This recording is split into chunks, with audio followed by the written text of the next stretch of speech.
ሀና አሁንም ችግር ላይ ደርሳለች። ሀና አባቷ ሆስፒታል የተኙበት ወደ 600,000 መጥቶባታል። እሷ ደግሞ 200,000 ብር ነው ያስያዘችው። ወይዘሮ ሚላ እንደገና ደግሞ 200,000 ብር ድጋፍ አድርጋላታለች። በወይዘሮ ሚላ ካምፓኒ አባቷ እንዲታከም ያደረገችው ሀና ግን ደግሞ አሁን ዶክተሩ ላይ ሲያናግራት እፈልግሻለሁኝ ወደ ቢሮ እንድትመጪ ሀና ብሎ ካናገራት በኋላ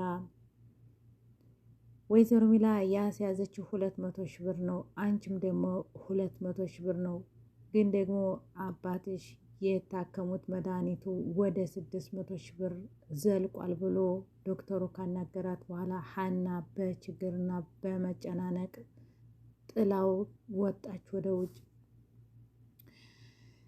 ዛሬም ላይ ወይዘሮ ሚላ ሀናን በመቆጣትና በማበሳጨት ላይ ትገኛለች። አሁንም ልጇ መሆኗን አላምን ብላ እንደዛው እንደደረቀች ላይ ነው ያለችው።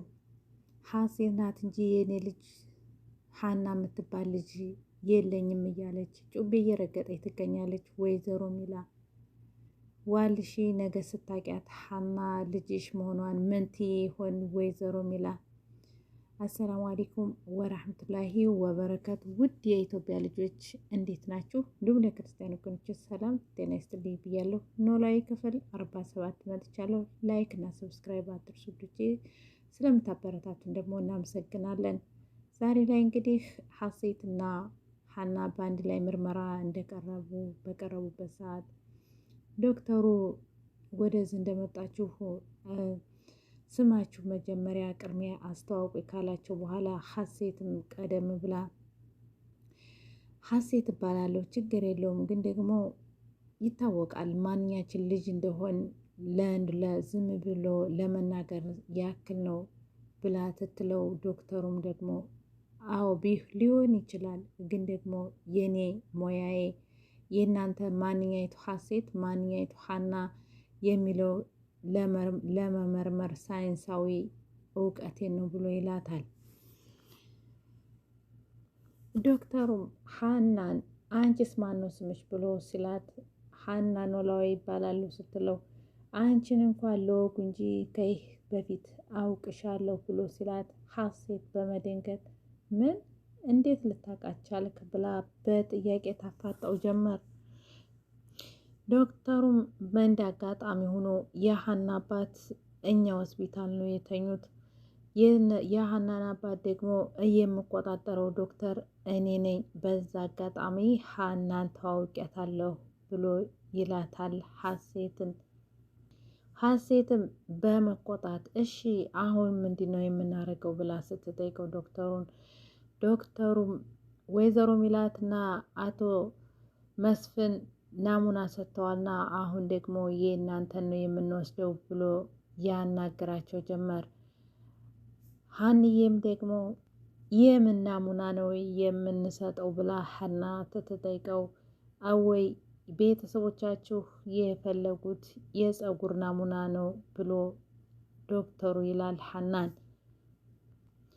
ሀሴትም ውሸት ስለያዘች እንዴት ይቻላል እንዴ ፀጉር መስጠት ብላ በጠየቀች ሰዓት ሀንዬም ብድግ ብላ አዎ ይቻላል፣ እንዴት ይሄንን እስካሁን አታውቂም ብላ ትላታለች። ሀሴትም ተመልሳ አላውቅም ምን ይምጣ ብላ ትላለች።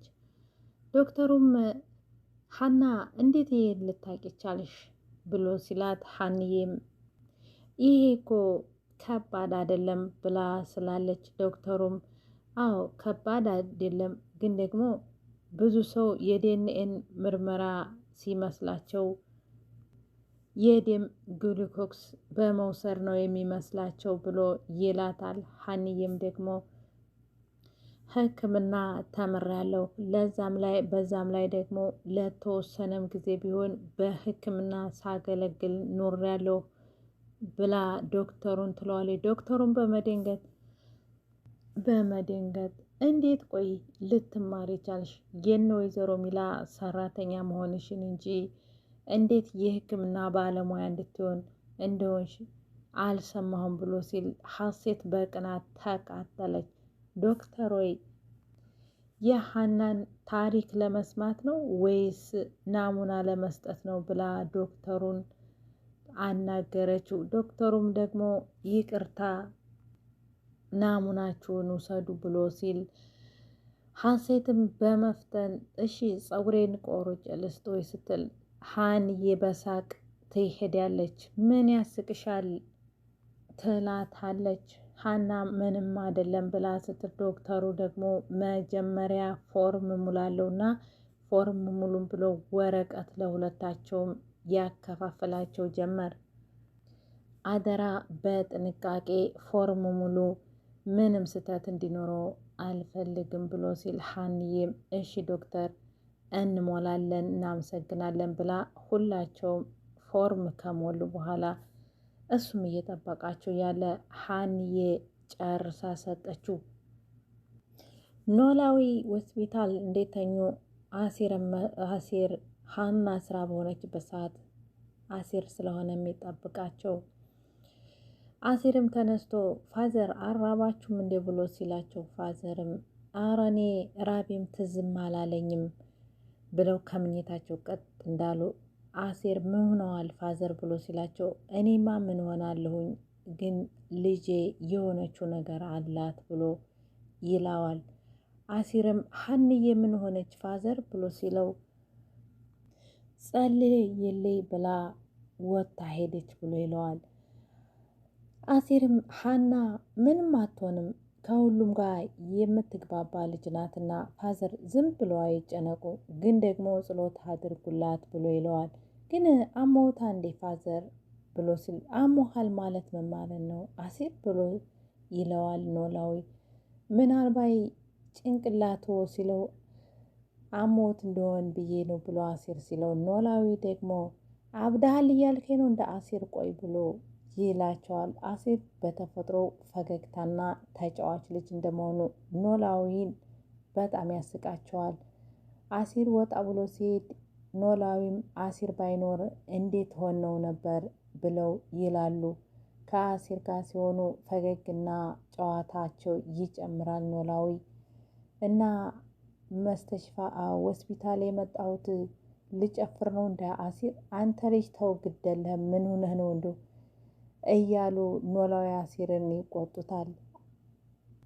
ኖላዊም ሀና ነገሩን ሳትነግሪኝ ዝም ብላ ጸልይልኝ ብላ አለችኝ አሲር ብሎ ሲለው አሲርም እኔ እኮ አግኝቻት ነበረ አሁን ደህና ናት፣ ግን አሲር ነገሩን ያውቃል ሀና ነግረዋለች ቤተሰቦቿን እንዳገኘች እና ምርመራ እንዴት ተጠየቀች ነግረዋለች። ግን አሲር ለኖላዊ እንዳትናገር ብላ ስላለችው መናገር ስላልፈለገ ነው እንጂ ጸልይልኝ ብላኛለች ብሎ እንዳለው አሲር ነገሩ ገብቶታል፣ ግን መናገር አይፈልግም።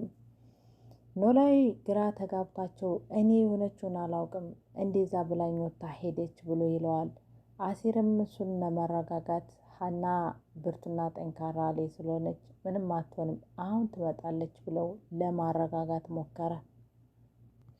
ሰላምና መስፍን በአንድ ላይ ቁጭ ባሉበት ሰዓት እማዬ የት ሄዳ ነው ብሎ ወታ ነው እንዴ ብላ ሰላም ትጠይቀው አዎ አሁን ወጣች። ምን ሆና ወጣች ተጣልታችሁ ነው እንዴ ብላ ሰላም ትጠይቀዋለች። አልተጣላንም ሰላምዬ፣ እኔና እናትሽ ትንጣላ አይተሽ ታውቂያለሽ ብሎ ይላታል። ሰላምም መስፍን ሰላምም እንደው ይገርምሃል አባዬ መቼ ሰላም ፈጥራችሁ ታውቃላችሁ? ሁሌ እንዴት ተጣላችሁ አይደል እንደ አባዬ ብላ ስትለው መስፍንም ሰላምም ለምንድን ነው የሄደችው ብላ ስትለው ከትምህርት ቤት ሲመጣ እንዳይከፋው ልሂድና ላምጣው ብላ ነው ምላሴን፣ አንተ ደግሞ ልጆቹን እያቸው ብላኝ ነው ብሎ መስፍን ሰላምን ይላታል። ሰላምም ጥሩ ነው በቃ ግን አባዬ ተሀናና ተርግብ ማን ነው ልጅ ቢሆን ደስ የሚልህ ብላ ጥያቄ ጠየቀችው። መስፍንም ምን አይነት ነው ጥያቄ የምትጠይቂ ብሎ ይላታል። ሰላምም ለምሳሌ እኔ ሀና እህቴ ብትሆን በጣም እወዳታለሁኝ፣ ግን ሀሴትን አልጠላትም ብላ ትላለች። መስፍንም እውነት ለመናገር ሀና የምትወደድ ልጅ ናት ብሎ ይላል። ሰላምም ስለዚህ ሀና ልጅ ብትሆን ደስተኛ ነህ ማለት ነው ብላ ትትለው መስፍንም ያ ማለት እርግብ ልጄ ብትሆን ቅር ይለኛል ማለት አይደለም፣ ልጆች እኮ የፈጣሪ ስጦታ ናቸው ብሎ ይላታል። ሀናና ሀሴት ፎርሙላውን ከጨረሱ በኋላ ዶክተሩም ላፕቶፕ ምርመራ ክላስ ወሰዳቸው። ሀሴትም እኔ ፀጉሬን ቆርጬ ልስጦኝ ስትለው አይ እዛው ባለሙያ አለ እዛው ቆርጦ ይወስዳና መርምሮ ይሰጠኛል፣ እኔ ከዛ በኋላ ውጤቱን አሳያቸዋለሁ ብሎ ይላቸዋል።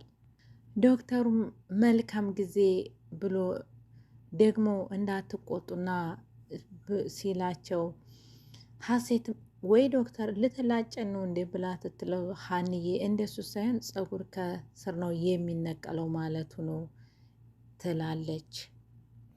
ይህ ጠጉር ምርመራውን ካረጉ በኋላ ወደ ዶክተሩ ሲመለሱ አላመሟችሁ ብዬ ተስፋ አለኝ ብሎ ሲላቸው በቃ ጨርሳችኋል፣ አሁን ወደ ቤታችሁ መሄድ ትችላላችሁ ባላችሁ ሰዓት ስለዚህ ነው እንዴ ያካበርከው ቀላሉን ነገር ብላ ሀሴት በቁጣ አፍንጫ ትለዋለች። ውጤቱን ደግሞ ከቤተሰቦቻችሁ ጋር ሆነን አብራችሁ ታውታላችሁ ብሎ ይላል። ግን የሆነ ተንኮል ከኋላ ውጤቱ ጋር እንዳለበትና እንደተሰራበት ያስታውቃል። ባዩሽ የምትባለዋ ተንኮለኛ ሴትዮ የሀሴትን የሀንዬን ወረቀት ሳትቀይርባት አትቀርም። ምክንያቱም ሀና እዛ ቤት ልጅ ሁና እንድትገኝ አትፈልግም ሀሴትን እንጂ ሀሴት የወይዘሮ ሚላ ልጅ ሁና በምንም እያታለለች ገንዘብ እንድታገኝ ባዩሽ ስለምትፈልግ እንደምንም አድርጋ የሀናን የፀጉሯን ምርመራ ውጤት ዲኤንኤ መቀየርና ማበላሸት ነው ስራዋ የባዩሽ ስራ። ስለዚህ የሀና ውጤት ጥሩ ይሆናል ተብለን በተስፋ እንጠብቅም። ውድ የኢትዮጵያ ልጆች በሌላ ቪዲዮ እስከምንገናኝ ሰላም ሆኑልኝ። ሰላም አለይኩም ወራህመቱላሂ ወበረከቱ። ሀገራችንን ሰላም፣ ፍቅር፣ አንድነት ያምጣልን። ጥሩ ተመኘሁላችሁ።